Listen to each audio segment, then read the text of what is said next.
Hey friends, this is Ann Treese with the Savvy Painter podcast, and the episode that you are about to hear was recorded almost exactly 10 years ago, which is mind-blowing when I think about it. This is an interview with J.D. Wissler, a beautiful, kind, amazing soul who passed away just this week.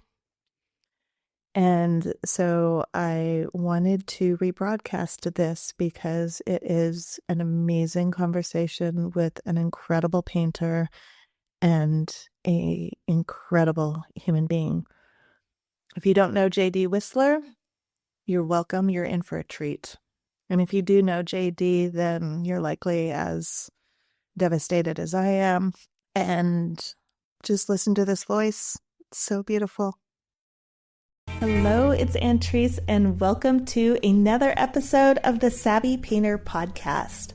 I am delighted and honored to present a conversation with J.D. Wissler. J.D. has been having a decades-long love affair with clouds. He is fascinated with the nuances, the fleeting moments, and the way that the light bounces off of them. It's an obsession, really, but one that I can totally understand. Now, I'm going to tell you about one of my quirks, and I promise that it comes back to JD's paintings. I get really anxious watching television and sometimes movies. I can't help but think that this moment, right now, has never happened before and will never happen again. I don't want to waste it. Each moment is unique, and I become very conscious of time and how precious it is. So JD's paintings feel like another version of that. He will never see another sky like the one that he's probably looking at right now. The light, the place, his mood, what he's thinking about has never combined in exactly the same way before, and it will never happen again. His paintings demonstrate that. Although his subject matter doesn't change, each painting is a unique statement. This episode is a little bit longer than usual. Get cozy. JD is going to tell you a few stories, and he's going to share some great insights with you. Here we go. JD, thank you so much for being on the show with me. Oh, you're welcome, Ann Treese. It's an honor to be on the show with you. Thank you. Can you tell me a little bit about when you decided to go pro, in the sense of when you decided to dedicate yourself fully to your art? That's an interesting question. I think it actually began while I was in high school. You know, it wasn't the time that I became the artist, but it's the time when I sort of made that decision. It was either music or art. I was so influenced by some pretty major folks. One of my teachers in school, and then again, that was all reinforced when I was in college. Plus, I was drawing and painting all the time as a kid through my parents' influence. And my gosh, I couldn't even think of doing anything else. You know, the things that I was most passionate about were things that I was seeing. You know, the landscape around me, the wildlife that was around me, those kinds of things. The history, even in the house that I lived in, you know, things were beautiful and intrigued me and interested me. So I would draw them, think about them. And I think the decision started then. Nice. And then my whole line of study came after that. You know, I remember as a kid watching TV, and my parents had a print of Corot on the wall. I didn't know it was Corot at first, but there was this beautiful landscape there that constantly my eye was drifting up to that painting while I was watching television. And once I got old enough to take it off the wall and actually read the fine print, and it said, fine art print of Corot. And I thought, who is this Corot fellow? And I must have been maybe 17, 16 at the time. Mm-hmm. And that started my digging into the history of art. And painting and drawing just followed suit, because I was doing it anyway, without even thinking about that. I love that as a kid you're watching TV and distracted by a painting of Corot's behind it. Right. Little did I know until later, but an incredible painting. Do you remember the first painting you did that you were really proud of, that you thought, wow, this is just like, I can do this? Well, I'll tell you, I don't know if I remember an exact painting, but I do remember uh, after my interest really started to peak as a young person, my parents searching for a teacher for me. And they found a fellow, and I thought it was so wise of them. They found a painter that taught painters, and they didn't all walk out of the room painting exactly like that person. Oh, nice. So, walked down in the basement of this great old gentleman named Floyd Hackman from Lidditz, Pennsylvania, who had been, in World War II as an artist, that kind of thing, did his gig in New York, helped his brother make furniture and that kind of thing. Really marvelous painter. And every week I would walk down into his studio to work on my little painting that took me 6 weeks to do the first watercolor. Wow. He would have a new watercolor at the bottom of the stairs. And I was in awe of that kind of work ethic that he had. This old guy, he had to be in his late 70s then already. And what was amazing was, and I ran into people along the way that were like him. They saw something in you, in me, and they started to tweak that a little bit. They pushed. They allowed me to open the doors by pushing me in that direction. They recognized something, which is, I was lucky that way, that happened. And it happened in high school with my teacher, Faith Lang, and in college, my most influential teacher was George Sarles, who was a great painter and a great philosopher, really, quite honestly. And he did the same thing with me. I'll never forget one time, Entries, if I can tell you this story. Oh, okay, good. Go for it. I was a bit of a perfectionist as a kid, and you get to college and you want to complete the project perfectly for your teacher, And George recognized something about me in that perfectionist attitude. He knew I could do things, but one day he brought out, and at the time I was studying with him, he was doing sort of miniature paintings, but incredibly detailed, of the fall of man in the Garden of Eden. These sort of marvelous little paintings. And he brought his piece of watercolor paper out to me one day, and he said, "John David, I have something for you to do." And I said, "Okay." Mr. Sarles at the time. He's since become a good friend and still a good friend. He said, and there was a lattice work of leaves in this painting, and each division of leaf, there was a vignette. And in this one little vignette, there was a raspberry painted with a droplet of water, with the light reflected on the water droplet, and the artist's face reflected in that drop. Wow. Incredible. He comes and brings this and sets it down in front of me. I'm getting goosebumps. Set it down in front of me, and he gave me a small razor blade. He said, "John David, this isn't working." He said, "Would you take it out for me?" So he asked me to scrape that piece of his painting away. Wow. And you know what that lesson was? Yeah. Don't hold on to those precious things if you want to make the painting work. They have to go. Genius. He was a genius. Because he recognized that in me as a painter. How did you feel? How did you feel when you were doing that? So did you realize that he was teaching you a lesson when he handed it to you? Not at first. I was very nervous about it because, at that time he was showing in New York City, at Kennedy Galleries, which was a great old gallery at the time, no longer there. But I was like, these things are, worth a lot of money. Yeah. It's my teacher's painting. Yeah. But it did teach me a lesson. It definitely taught me a lesson, about that kind of thing. Wow. Be precious about it. Change it to make it better, no matter what it is. Right. You get it back, or you may not. But hopefully the painting will improve. The picture plane will be better if you're not afraid to move it, you know? Right. So, It's such an important lesson, and what a great way to teach it to you. That's oh, it was great. unforgettable. Yeah, yeah. Because I can imagine, I mean, when I was in college, I used to not want to take things out because of that.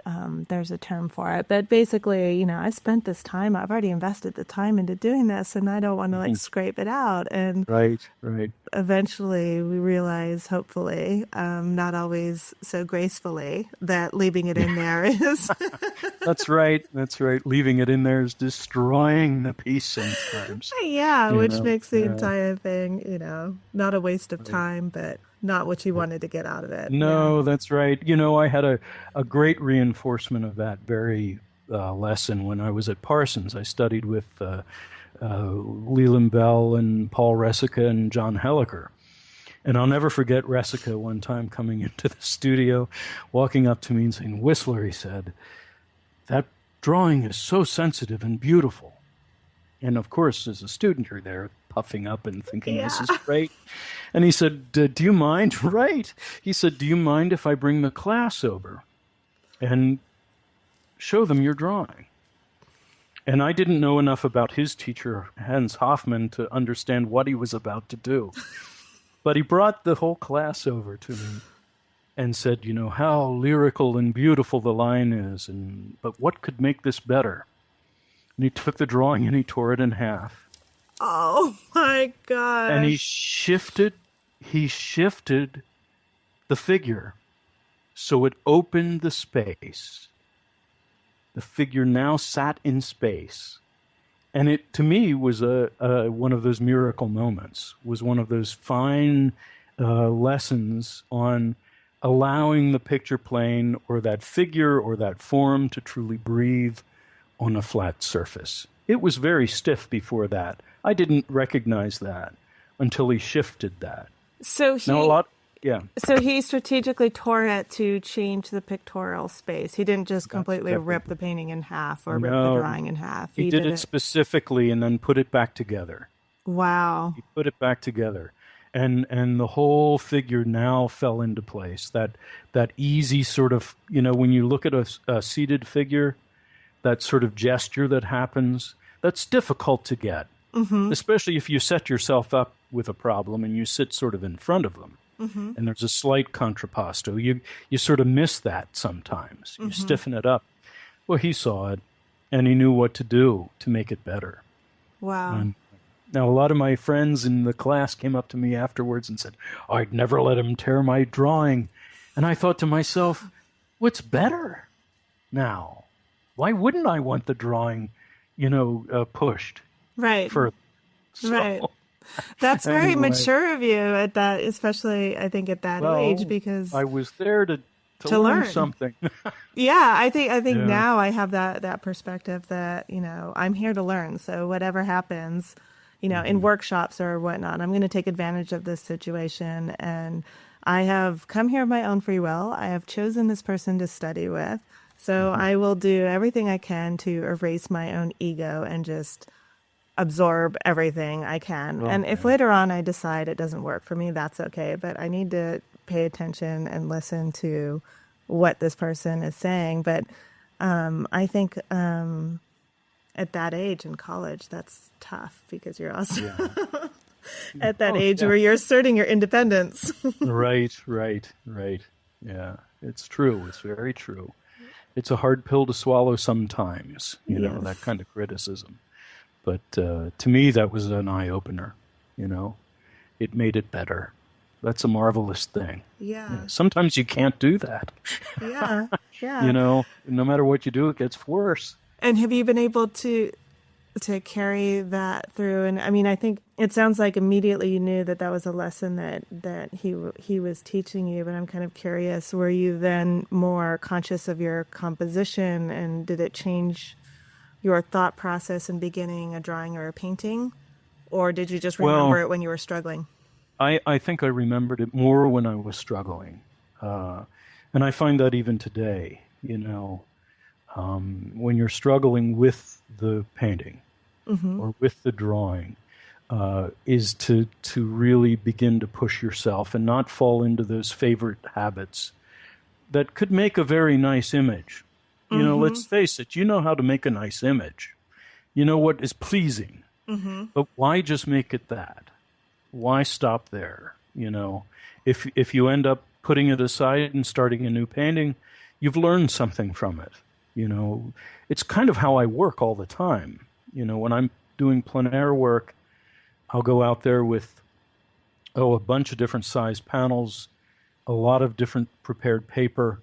So I have a lot of choices when I'm standing in front of the motif, when I'm in front of that landscape. So in the midst of reacting, I can put it aside and get another one going. Mm. I don't want to. There are times, of course, you might labor, for lack of a better word, over an image. But what I want to do is learn something. For me, the plein air work is a place to learn my language of painting and to see and to react about color, form. In fact, in the midst of creating, I don't even want to think about those things. I want to be You don't actively want to. involved in the process. I'm sorry. You don't want to think about which things.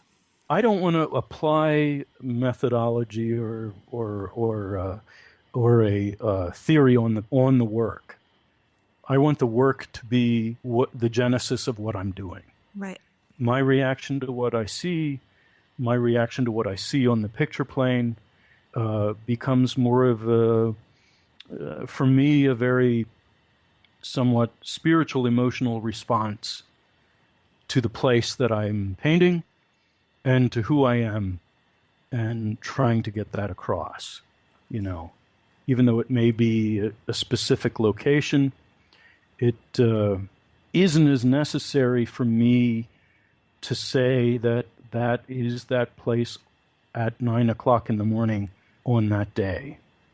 It's about getting the spirit of the place and hopefully reflecting who I am within that equation. It Right. has to be from here, somewhere inside me, to make it a good painting. Right. If it's an exercise, it's something very different. Then If then it's more technical. Yeah, then it's more technical. Mm-hmm. Of course, you use that knowledge in painting, Right. but I don't want that to be the only thing. It can be a springboard to get you there, That can be a springboard. But I don't want it to be about that. I don't want the paintings to be about that. I don't want someone just to stand in front of them and say, tertiary color. Nice. Oh, Nice. yes. Oh, that nice complementary red lets the green sing, I don't want them to think about that. I want them to tell me a story about what they see. I don't know if you can answer this question. And I'm trying to figure out how to phrase it. So it's a kind of a combination between how do you know when a painting is done, or more actually, how do you know when you have said what you wanted to say with that painting, when it's a success for you? Yeah. Success finish. Is kind of a dirty word. It's a tough one. Yeah. Even within a painting, there can be things that are much more successful than others. But I know what your question is, and it is that's a constant dialogue, personally with my own work and within my group of friends that paint, and within every painter I've kind of ever bumped into along the way. That idea of finish, what's that all about? Mm-hmm. Are we finished with it? Is it done? Or are we going to be like Bonnard and walk up to somebody's door and knock on it a year later with my paints in my hand and say, Madame, may I please work on the lower right-hand corner of that painting? Because it's just not working. Are we going to be like that? At night. Yeah. So my answer to that is that through constantly working and one painting leading to the next, there is a degree of finish that I feel when I leave them go, when they go to the side and I begin another painting. I don't necessarily want to work on that painting again. Mm-hmm. Now, there are paintings, like recently in my studio, I was working on a painting, finished it this year, that I started in 2013. So that does happen. Um, but my thing is, I want it to look as fresh as it was the day I started it. Yeah. I don't want the labor. I may want you to see the struggle, but I don't want the painter or the painting, the painting to look labored. I want it to be, I want it to have that sort of marvelous mark and reaction of paint to paint rather than sort of the surface that is completely touched and devoid of life anymore, which happens sometimes when you overwork. I Mm-hmm. guess overwork is a better word or term than labored. Labored could be a little bit different, but overworked, we all know what that means. Yes. That's when they fall flat, Yeah. literally and figuratively. So, You can kind yeah, of see the battle scars you can within the see the battle painting. scars, but sometimes the battle scars can be beautiful. Look at Giacometti. Mm. Look at Leland Bell. When you see the marks that lead to the finish, and you see look at Matisse, some of those, everybody that tries to paint like Matisse or draw like Matisse, they want to get one line. But when you see that line on a Matisse drawing, how many lines do you see that have been taken away and that actually add a richness and movement to the drawing?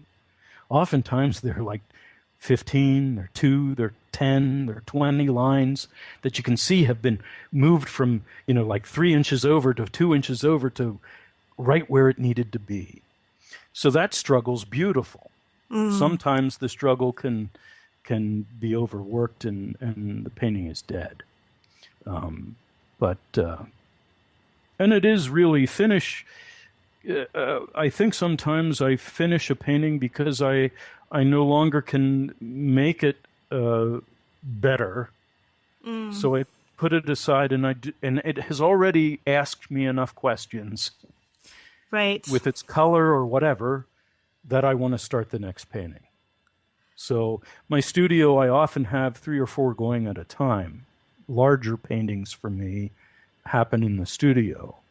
The smaller works are in the field, out in the landscape. Um, It feels like and it's a conversation that happens, that it's not just about a single painting, that each one of them is a piece of a conversation. And when you put them all right, together, right. It moves you. It continues to inspire you. The paint itself, the idea that you're continuing this idea of painting, mm-hmm. might refer back to that first thing that I said early that I don't want to set up projects for myself. That's not what it's about. It's about this marvelous thing, this marvelous idea, and the paint itself takes me in directions that I never expected it to. And that doesn't mean something back a year ago won't reemerge, Mm-hmm. or a day ago, Mm-hmm. depending. But it definitely, and hopefully, when I'm in my 80s, I'll be asking these same questions and standing in front of the rectangle and trying to do it. You Mm-hmm. know, Or oh, different, slightly different entries, questions, or yeah, or slightly different questions. yeah, yeah. I was at a closing this past weekend in New York City of a marvelous. I call her a painter. She's a someone who has been drawing for years on actually the same island that I have fallen in love with, on Cranberry Island in Maine. Her name is Emily Nelligan. Almost the exact same size piece of paper for like 60 years or more on that island, drawing, painting who she is and the essence of the place. And they are some of the most fantastic things that you will ever see Wow. on a wall. Wow. being art in front of you. And there's no question that that's what they are. They're incredible pieces. And, I had bumped into a lady on the island one time when I was lugging all my stuff. And she said, "Hop in my car and I'll take you out to our place." I said, "Okay, good. I'll see a new spot." And she asked me if I knew Emily Nelligan. And I said, "I know of her work." At that time, I had not met her. And she said, "Well, over here," as we were driving to this other location, she said, "over there to her right, or my right," she said, "is where Emily usually draws." She said, "I've asked Emily to come out to our place, which is not far down the road. It's a very small island anyway, to come out there and draw." She said, said to Emily, "You're always drawing there." And Emily Nelligan looked at her and said, "It's never the same. It's never the same." You know? Wow. Now, I tend to move around a little bit more than Emily does, but that idea, that idea is a marvelous idea. You think of Corot, you think of Turner, you think of even somebody like I don't know, somebody more contemporary. They often the great painters paint the things that they know the best, those places, those things that are dear to them, Right. or well up the emotion in them. Not that they're emotional in superficial things, but that really dig in. Yeah, That really, there's a passion. There's a passion, or there's an attraction to it. oh That yeah. yeah, I can absolutely see that, and I'm really that's such a great story about her, that she has this focus and fascination, and is able to see that this little piece of land, this little like vista that she has. I mean, I'm hmm imagining it's, there's probably like a very short area that she just kind of stays in that place and just sees it Right. all grow like your own garden, and it can be hmm infinitely fascinating. Exactly. Yep. Yep. Do you have places that call you like that are your favorite, or that I don't want to say favorite because then it sounds like more of a tourist attraction, but have a more Mhm. personal meaning to you that just keep calling you back? Yeah. Well, Cranberry Island is one of those places. I first went there with the Hallaker Lahoten Foundation. It's an artist residency there. And Hallaker was one of my teachers, in fact, at Parsons. But he passed away, and he and his partner left this property to have residencies there. And while I was there, quite honestly, uh, I had 4 days of sun and the rest of it was fog. But I fell in, yeah. And they were all worried about me at the residency because I'm the sky painter, Yeah. always painting skies. They said, "Oh, John David, are you okay?" I'm like, "I'm fine. This is incredibly beautiful." But I fell in love with that place. And there are other places like that. I have cousins down in Virginia, and that valley, the Shenandoah Valley, and specifically in the area where they are, has really become dear to me. It's partly because of the people, and and that is part of the art. Those relationships, Hmm. and I really believe that passionately about painting. That it's about you and I, and reflecting all of that. Um, but that area in Virginia, and then my own fields behind the studio, which honestly, it'll sound strange, but I've only started painting them like in the last 5 years, Wow. and I find them incredibly beautiful. There are a Wow. couple spots right here near home that I have started to go back to, quite often, as a place for inspiration. You know, What is it about the sky and the clouds that you are so obviously and completely fascinated with that keeps you painting yeah, those? yeah. Well, there's something about that kind of movement and that kind of light. And I tend to be drawn, I think it's why I love the island so much, because of the reflective nature of light. Um, the bellies of all the clouds become very different when there's light constantly bouncing Mm. off water, you know. And we live very close to the Susquehanna River, which is a larger body of water in Pennsylvania. And so there are things about that that are just marvelous. But there's also probably something more than that for me. The horizon line over the years has dropped quite a bit in my painting. Now, there are times when that shifts. There's no doubt about that. But there is something about that sensation, or that knowing that is under your feet, and you're standing there, and the sky not only it's not a backdrop thing in front of you. Right. It envelops everything that's around you. It comes up over your head, it goes around the sides. There's air, there's atmosphere, there's color, there's form. Mm-hmm. Some days it's blue, some days it's not, and there's an amazing amount of interest in the weather and the cloud and the sky. Plus, I think it reflects my passions for painting. I In what love way? in the nature of the surprise of the form and the color and the light that can be there. It's not controlled.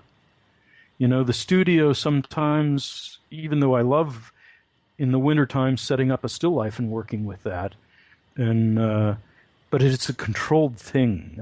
I feel very tied to the motif when I'm looking at a still life. Yeah, yeah. Trying to get it right kind of thing, which isn't a bad thing because, again, you learn a language that way. You learn how to paint that way and how to see. But when you're out there and you can't chase the cloud, Right. it inspires you to paint. For me, it does that. That's it. It's what I'm thinking of is there's sort of like these varying degrees of a still life in a controlled environment where the light doesn't move, light doesn't change. You have a still life. And then there's plein air painting. And if your focus is on the landscape, then really you have, a couple hours and only the sun is moving. The trees aren't going to run away from you. But when you're painting clouds, it is constantly changing. Yeah. What role is your memory playing in that? And how are you deciding when you're laying it in what you're going to do when it's this constantly moving picture and changing the light, especially for clouds? Right. It's not easy, that kind of thing. Trying to remember that first thing that inspired you to set up the easel in that spot, and by the time you're done, you look around and everything is gone. Mm-hmm. Sometimes. But it is also a distillation of your memory. It's a process of distilling what you've seen, that first inspiration, and using what's in front of you. Oftentimes, I often say, because I rarely draw for a painting.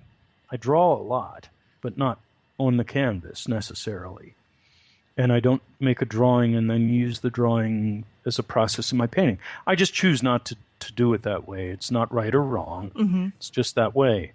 But I often say the landscape is actually my drawing. When I look up, when I'm looking out there, that's my drawing. It's already there. The basics can't change. The memory and distillation of what that light color form was, that's what then I can move around, either get it or not, in the act of plein air painting.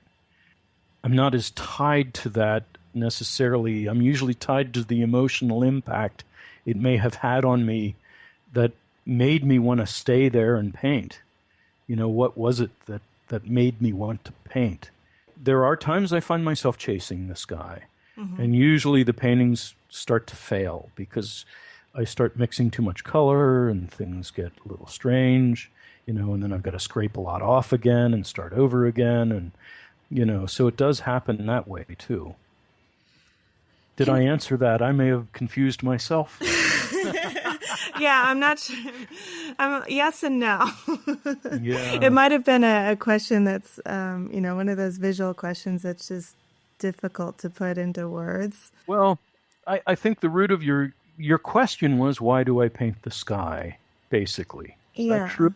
Yeah. What is it about this single subject matter that has kept you so fascinated as long as it Yeah. has? Because Yeah. you've done an enormous I amount of work on this subject matter. yeah. I honestly, I just truly, truly love it. That might sound like a cop out, but it really isn't.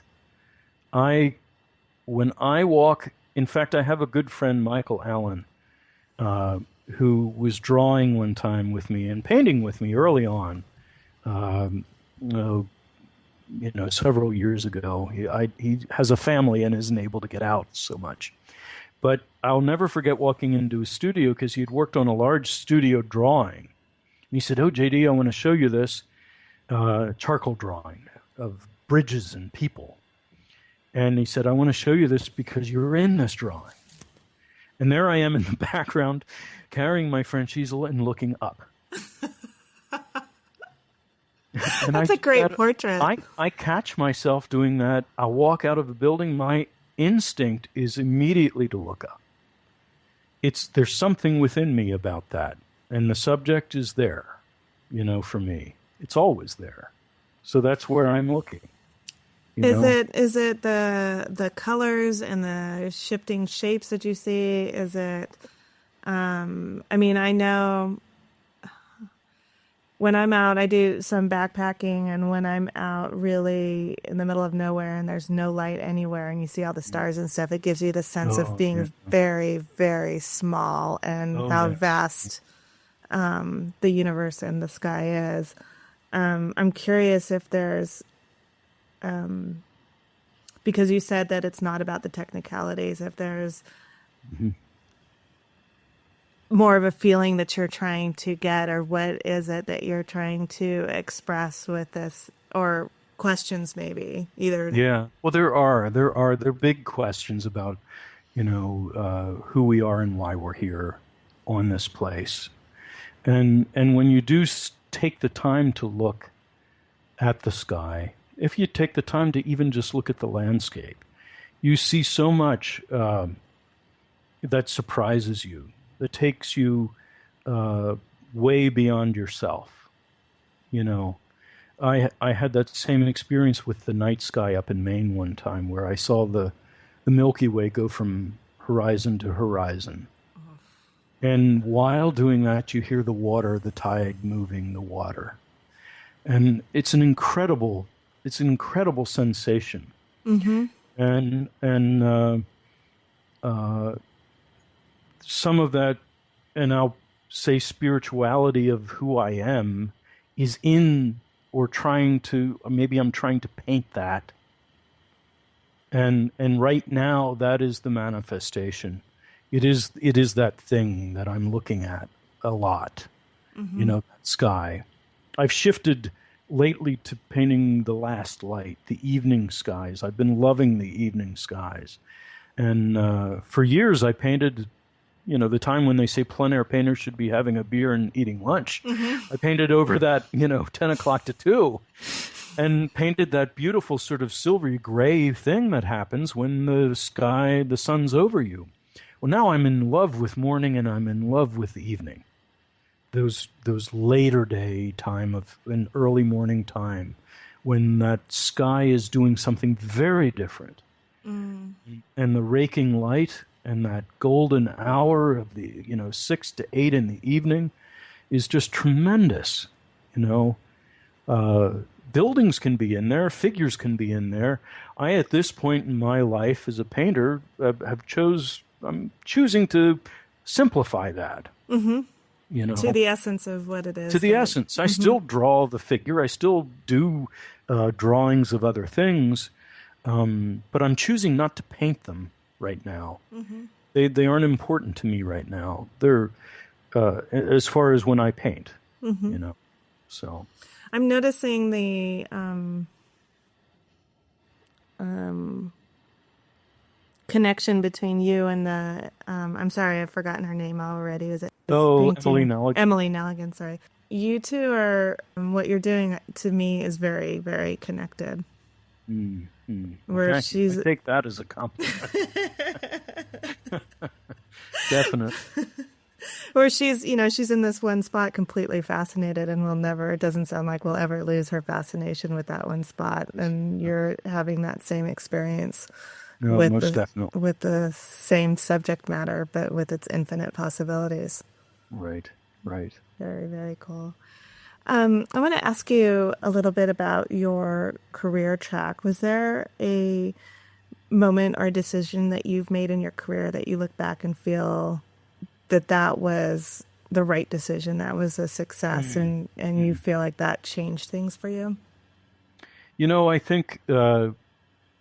think putting some of the work out there, being brave enough to put your work on the wall, making that, coming to that point and having that done, um, is a really big step as a painter, as an artist. Stepping back, now someone else looks at it, whether they get it or not isn't that important to me. But having them relate to the painting is important. Whether they tell me what I'm trying to say, I'm not a narrative painter. Mm-hmm. I'm not telling a specific story. But if somebody does do that to me, it's like my friends will say they get tired of me maybe saying this, but that's icing on the cake, is when those folks can see that.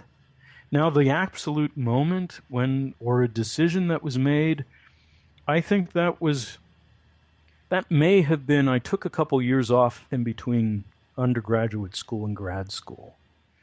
And I think that choice to go to New York and to dive into studying with the people that were there had a profound effect on me as a painter. I was lucky enough in the past before that to have the doors flung open to the history of art. So I was already feeling a connection to other painters. But the idea of walking through the modern and hearing Leland Bell talk about the paintings and sitting in the studio and having, Helliker and Resica and Leland sit down on my chair and look at the figure and say, hey, what about this with your drawing? Mm. And then, being able to go to the museums and paint, from the great masters, that was like a huge change in who I was as a painter. And I think that drove me down that road that I've never been able to return from. I'm curious, when you made that decision between undergrad and grad school, were you realizing that you needed this opportunity to get this sort of education, for lack of a better term, on your own terms? Or was it at the time where you just kind of needing a break between school? I mean, it's kind of like a weird way to ask you, did you realize at the Yeah, time what you were doing and the impact it would have on you? Or was it just after the fact you went, wow? it was a little bit of both, I think. I spent 2 years after graduate school painting houses. I mean, after undergrad painting houses and working on my work. And I was alone, no one around me as far as being able to talk about painting Oh, and yeah. showing my work to people that, really had very little understanding. And you know what that's like coming out of, a place where you're getting a lot of food for thought and then having nothing, just Mm-hmm. crickets chirping, Mm-hmm. is pretty tough. Yes. So I had remembered my teacher's George Sorrell's first day of painting class. He put up some slides of students that he had had, and he put up the slide of a fellow named Charles Swisher, who's still a painter, good painter, and I can remember that painting exactly today. And Sorrell said, "This Chaz is studying with this old fellow named Paul Resica in New York City." And that went to my memory banks and rattled around there for 2 years after. Well, that would have been my sophomore year of college. I Mm-hmm. heard that, saw that painting. And then I went on, graduated, 2 years in between. Then I thought, you know what? I'm going to try to find out who these people are that he talked about because I loved the painting. It was about the painting at the time. It was about this Charles Swisher's painting. And George Sorrell's talking about plastic space and saying that if you ever go to New York there at this place, you'll get a lot of that conversation. So I found a book called A Sense of Place Mm-hmm. that had a lot of great painters in, Finkelstein and well, a lot of them. And there was one painting by Resica there, and I thought, yes, this Horseleech Pond painting, this sunset is just beautiful. I got to paint with this guy. So I wrote a letter, and I did my application, and I went there. And I am so glad that I had that experience because it reinforced who I already was as a painter. Mm. And then did that old thing. They started to push. And that pushing has been instilled in me now, and I think that's why every painting pushes me to the next one. Mm-hmm. I'm not satisfied with it. I'm not satisfied with it. And there are a lot of older painters out there right now that are still living that were there at Parsons. People like Al Kresh, Leonard Anderson. We lost Jane Freilicher recently and Jane Wilson. And they were great painters who constantly worked. It was constant work and looking and moving to the next painting. Not being satisfied. And that's part of who I am and already was, I think. Mm-hmm. Mm-hmm. So that decision just completely reinforced my decision to be a painter. Right. And then, as far as the business of painting, that's a little different. That's a different beast. It's not as easy for me because I'm, as much as I'm probably talking to you right now, I'm a bit of a hermit in some ways. Mm-hmm.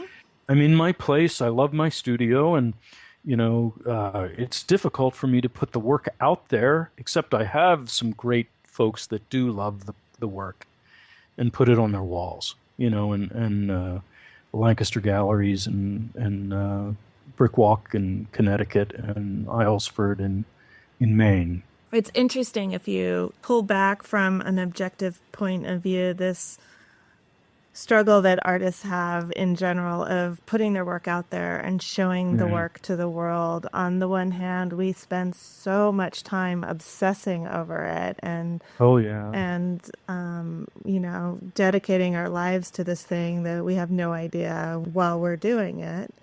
Right. If it's going to sell, if it's going to be financially rewarding for us. And, I don't think anyone goes into art with that intent, but it's a piece of the puzzle. It's a piece of the puzzle. Right. And so it's really interesting to me that, when I try to be pull back and just look at myself and look at artists in general, that we struggle so much with putting our work out there. And I come up with a lot of reasons why, but I'm not really sure why. We spend, it's like we create these little jewels and make them as beautiful as we can. And it's something that we are so passionate about that, in your example of you spend these years painting the sky and years doing this and still struggle saying, look, this is what I did, Right. Yeah. Why do you think that is? I don't know. I really don't. It's one of those things where I never think about the painting as being a product that is sold. And I find myself, much to my own detriment, I guess, although maybe not, that the painting is most important. Painting is most important. The act of painting. To me, yeah. Continuing to work is now... The ideal that I think every painter would love, every artist would love, is that their paintings would pay for the paint and the brushes, in the studio and lunch. But in the end, you do what you have to do to paint, I think. I do what I have to do to be able to paint. I hope someday that the paintings make it to those places, but I don't paint for that reason. I wonder if that's why Yeah. it's uncomfortable because you have one intention when you're doing it, and then after the fact, there's sort of this secondary Oh intention. yeah, it's awful. My dealer here in my hometown here is she's a great lady, Joyce Eberline. But she'll often say JD, and she's only been to my studio a few times. But I'll take these trips, to Maine, and I paint a lot when I'm there. But she rarely gets to see them. I am one of these painters that likes to have them around me, even if I don't look at them. This sounds strange, but I will have the stacks there of paintings. And it is there because I know if I need to look, it's there. And then I work on my studio paintings. And when I'm ready, and thank heavens I have somebody that's willing to deal with me this way, because I don't know that everybody that sells paintings for a living as a gallery would put up with me, but maybe they would. Then I'll let them look at the paintings. When I've made the decision that a group of paintings can get out there, I'll let that happen. The body of work to me is important as well. So, Right, right. That's have you ever interesting. had anybody talk about it that way before? I don't think I have. No, it doesn't mean Yeah, that there's nobody else out there like that. But yeah, and probably more to the point, I don't think I've ever asked the question that way. right. To give them the Well, opportunity to answer it. yeah, the opposite side to that coin is I've seen painters, and in fact, some people that I've known in the past that put everything on the wall, and that is also a detriment in the end. They're not being selective. The body of work becomes sort of jumbled that way, and they may find in the beginning that there's financial benefit. But in the end, the collectors, if they're savvy and they really start becoming passionate about that painter, will begin to look and say, well, now, why is that one on the wall? Because it just doesn't come up to the same level as the other painting. That can be really rough then on that painter. I've seen somebody have a real problem with that already. Well, So, so how do you? that's just the opposite side of my Yeah, coin. somewhere in between. And I think that comes with maturity as an artist, Right, right. and the confidence to say no to things, to say no to opportunities, or to say no Mhm. to somebody showing your work. Because Right.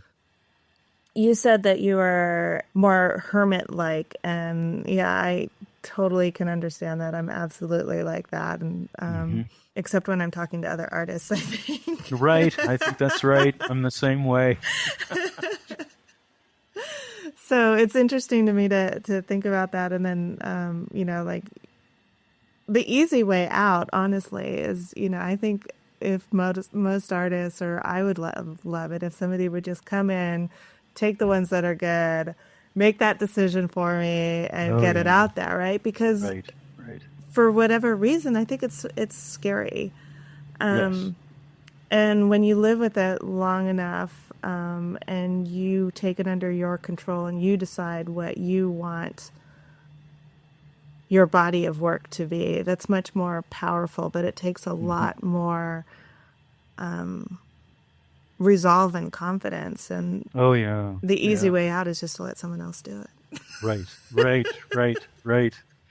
Well, it's interesting too when you think about the old days, like the academies where you had to go through this process of entering the competitions to even get your picture on the wall, and then there was a school of painting that sort of influenced all of that. And aren't we lucky though to live in this time where we The, don't have to deal with all of that?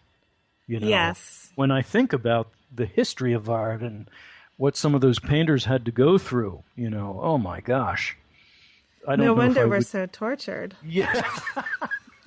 Right. Because it was almost like a big, I mean, there clearly talent and ability, I hope, I just have to believe, that came into it. But to me it also feels, kind of like a beauty pageant, or some sort of a bizarre high school popularity contest Oh where yeah. there was so many politics involved in this in the salons in the early days, and Right. like half of those, and just the sheer, like, if you stop to consider it, what that must have looked like to wall to wall paintings and have your sort of you're prioritized by where you are in that Where you are level. on the wall. Yes. Yeah. Yeah, and oh my gosh, how brutal must that be, and what that must have done to fuel the fires of politics between artists and the people making the decisions. Has got to be insane Right. Right. when Right. you think about it. Yeah. Talk about taking you away from your paintings. Yeah, If you would have to deal with that. I don't. yeah, and Hope yeah, you and don't. So we're lucky. yeah, we are, and and it's opened up so much, even in our lifetime of being able to communicate directly with our with collectors and people who appreciate your work, Right. Right. and allowing that conversation to happen. I think that's pretty amazing. Definitely. I had a question a few minutes ago for you, and it just slipped my mind because we were talking about the salons and stuff. But nope, I lost it. Um, I won't torture you with me trying to get back to it. I'll remember it either at some bizarre point in the middle of a conversation or at 3 o'clock in the morning. I'm gonna. That's There what you I wanted go. to ask JD. Yes. Yep. Yep. Can you, on the flip side of, I asked you about, something that was a personal success. Can you talk about a time when you experienced sort of the opposite of that, where things weren't going your way, or you encountered some sort of a setback or something that at the time maybe felt like a failure, and more importantly, what Mm, that meant to you and what you took away from it? mm, mm. Those are tough things. I am one of those folks that I don't know if it's the way I was raised or who I am as a person, that I take those things in stride usually as learning lessons. You probably already caught that with the Mm-hmm. way I talked about school Didn't I? and Yeah. the way I talked about painting. Uh, that as far as a failure goes, I don't know that I can point at anything that was a failure. There are times when I have struggled more than other times. And usually when those times get tough, whether if it's interpersonal relationships that something's happening, or if it's career things that something's happening, I have found that some of my best painting happens at those times. I found that my studio painting becomes richer at those times if I'm painting the truth. Mm. If I'm able to reflect what it is and who I am. If I'm trying to get myself, to do something else and make a nice painting, uh, it doesn't happen. But I find that those times become what I, through my career, have called actually plateau times, when a painting or a couple paintings go to a certain level that sort of surprise me.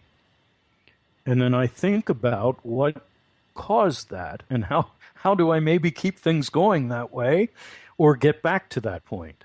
And it's strange, but most of the times those happen during times of struggle, during the down times. Yeah, I don't think it's strange though. I think it sounds so cliche what I'm about to say, but when you're in your biggest moments of struggle, that's when you have the biggest opportunity to learn something, or to, to figure something out. I think there's so much in our lives that there's a big difference between, to me at least, between what happens to you Hmm. and what that becomes, what your Right, reaction to right. that is. There are obviously things you cannot control, and bad things happen in people's lives, but I think we have the ability to decide how that will or won't affect us. Hmm. Hmm. And at least feel very fortunate that, for me, art is a way that, that I deal with that. And so I think your point of whether or not it is the act of painting when you might be in a period of struggle can be a distraction, something that you want Hmm. to, that you're doing only to take your mind off of it. Right. or it can Right. be a way of dealing with the issue and of working it out and allowing yourself to look it in the eyes and Hmm. Hmm. figure it out, Oh yeah, or deal yeah. with it. And I don't think about it as a therapeutic at all. Mm-hmm. I think about it as complete self-expression, Mm-hmm. which Mm-hmm. is different than therapy. Yeah. Because you often hear people say that when you mention work it out, they'll use it in the therapeutic context. And I don't think it's at all about that, you know. Right. So, Right. Now, I think I don't know. This is only my theory. I have nothing to back it up with other than what I think. But I mean, I know that there's a whole industry of art therapy that people have benefited immensely from.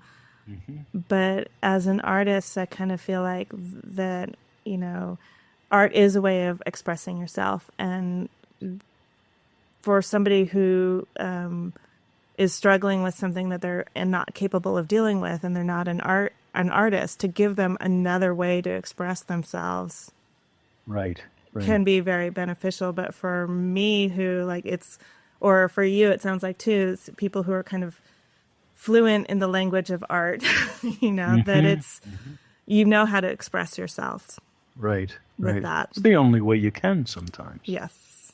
Seriously. Yes. Yeah. I remembered the question I was going to ask you. Ah, see, it came back. Good.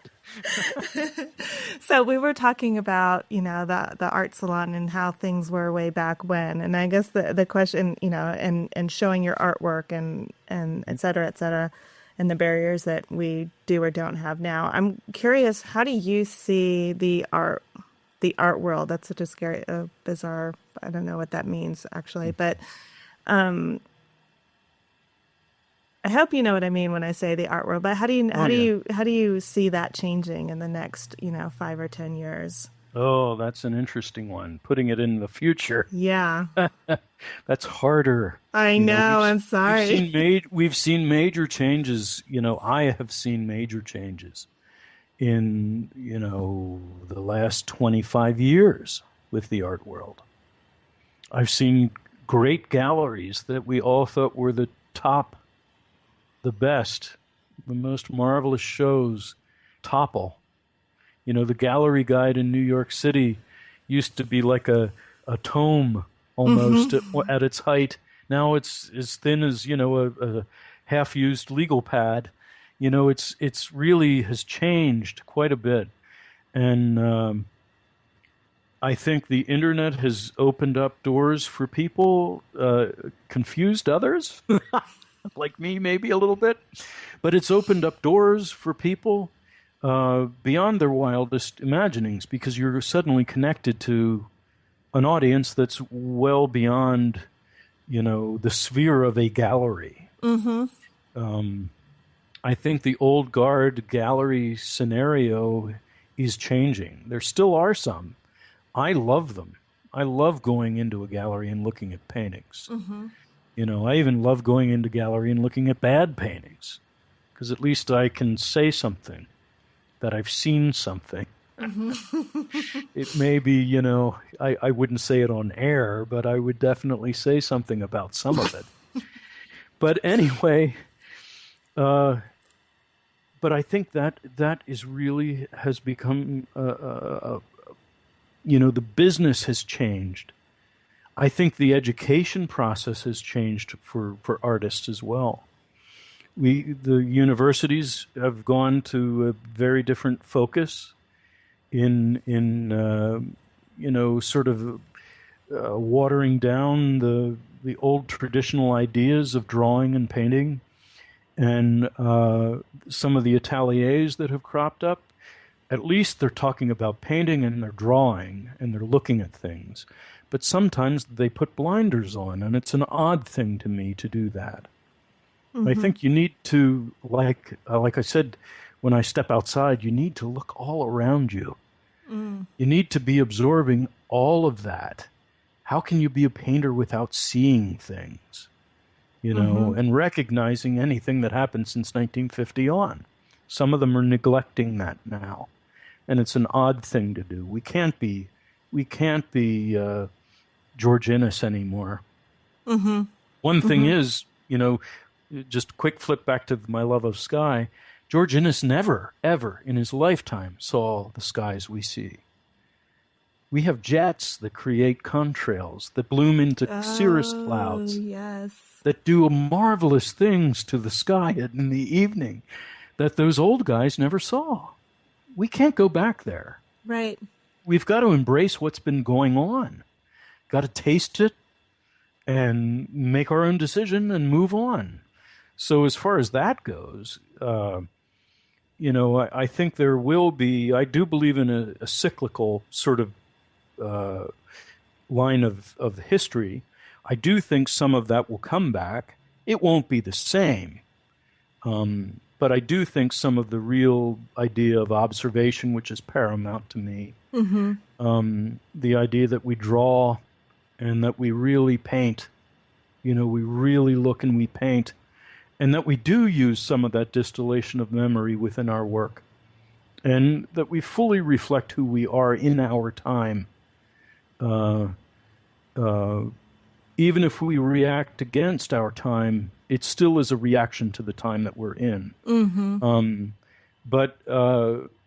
And I think that shapes and changes the art world as well. That whole idea of education Mm-hmm. and what that's all about.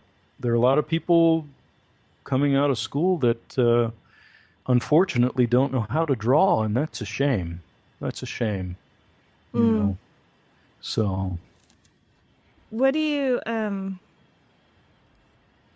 what do you think is a single habit that you have that strongly contributes to your success as an artist? I think it's painting and drawing. Good answer, JD. After that diatribe that I just blurted out, I think it really is. I think it's a habit. Sometimes it's not easy to do it. Time isn't easy sometimes to find it. True. But I have a sketchbook. I do some art conservation work during the week, Monday through Thursday. Mm-hmm. And I have a sketchbook at work. At lunchtime, I draw. And I'm constantly looking at other people's work during that job. I come home, I have a meal, do whatever I need to do at home, and I try to get into the studio as much as I possibly can. Fridays were and are still painting days. Saturdays are still major painting days. And I do have a group of friends that get together periodically and we go out painting together, you Mm-hmm. know? And I think that's a great thing. We don't, at the end of the day, set our work up and, look at each other and say, oh, blah, blah, blah, that's a great painting, or that really needs some work, or, why'd you do that? Mm-hmm. But we paint together. We share the experience of painting, and that's marvelous. I kind of wish some of the schools would still do the old atelier thing that, in graduate school, rather than garroting themselves into studios where they come out and they talk for hours defending their theory, rather than getting together and painting the figure, Yeah. sitting in front of the figure and painting Mm-hmm. with the blinders off, going out afterwards and having a beer or some wine and talking about it, talking about what they saw in the Metropolitan or in the Whitney or, that kind of thing. Yes. Really talking about it Yeah. again. Having a dialogue about painting, not about, some bizarre sense of business. Now, in that same breath, going back to that old coin that we were rubbing both sides of, Uh-huh. is the idea that business, I wish and I hope that they do talk about business with young artists a little bit. Because I think that's one of those things where I came out completely naive on how to even begin the business of art. Mm-hmm. So that's been a constant and still is a growing experience for me, you know, how to deal with a dealer kind of thing. Is there, I don't know if if there's a way for you to answer this in a short, succinct way. I feel like I'm about to ask you What are you something that's saying? like a 3 hour conversation, Yeah. but so I apologize if I do that.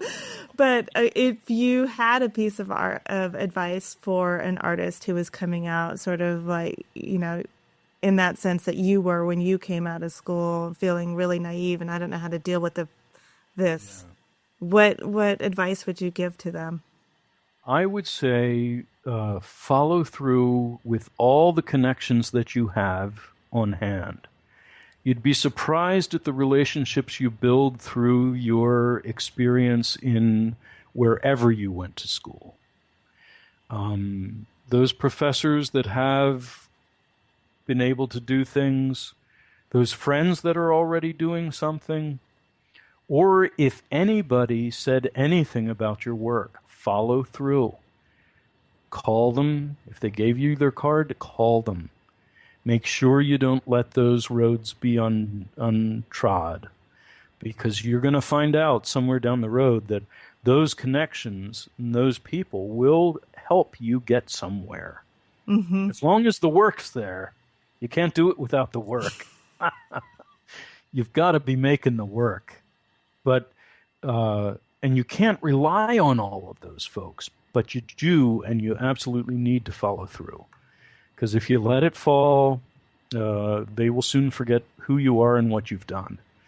And that kind of thing happens quickly these days. Mm. So that would be my recommendation. And then don't be afraid to go and visit places. Really go and see galleries. Go look at them. Spend your time on the internet looking at other people's paintings. Mm-hmm.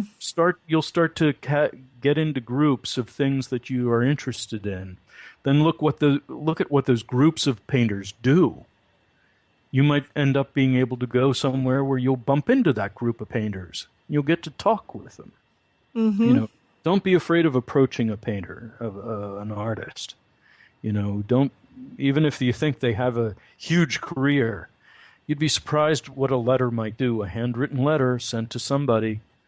You'd be surprised how Yes. they might answer that, much to your surprise, oh my gosh, I got something back. But it happens because they love that. Most people do. Yeah. Somebody took the time. Excellent In this advice. world, in this world, that's a big, big thing. It's taking the time. It is. It is. I mean, it's amazing to me. And I've done this too, so I don't want to be like, oh well, But when people express an interest in your art, they're telling you they appreciate and like what you've done. They're Hmm. basically saying, I see you. I Hmm. like what you're doing. Connect with me. Right, right. That's right. Sometimes I think we think like, oh, I don't want to bother them, or sometimes we think, oh, they're just being nice, or Yeah. a million reasons why, or I'll do it tomorrow. I meant to do it. I'm going to do it next week. Hang on, I'll get to Right, that. right. Right. Like the excuses or the reasons run the gamut from Mhm. completely, I'm not worthy to, I don't have time for this person, and Right, everything in right. between.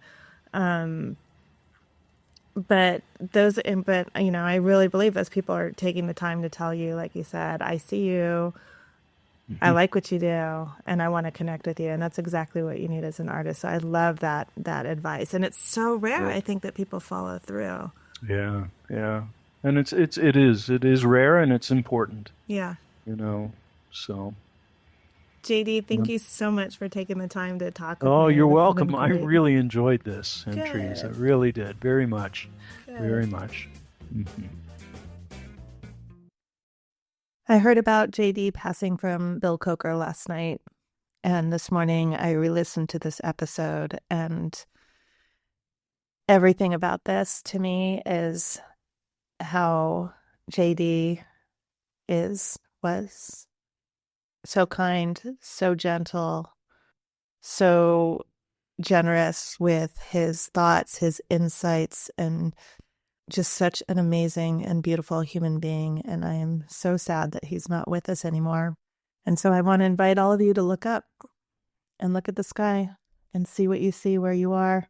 This moment in time, the sky will never be the same as it is exactly right now in this moment where you're standing. And I invite you to be in awe of that and just look and paint.